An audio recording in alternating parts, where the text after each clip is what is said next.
Barbie ginawa ito para sa pagmamahal niya kay David. Ano ito ating alamin?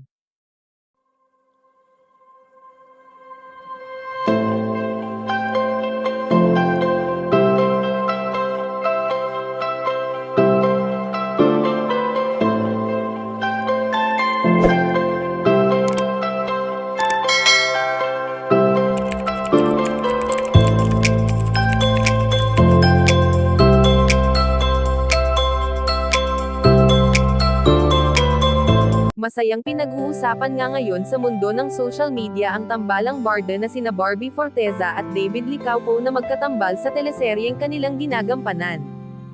Ang pagiging sweet ng dalawa sa isa't isa ay talaga namang kilig ang hatid sa mga taong sumusuporta at nagtitiwala sa kanila, kahit pa man may mga pagsubok na dumarating sa kanilang buhay. Ang paghihiwalay nina Jack Roberto at Barbie Forteza ay hindi naging hadlang upang sila ay huminto, bagkus ito ang ginawa nilang inspirasyon para maabot nila ang kani-kanilang pangarap, kahit pa man wala na ang tulong ng isa't isa.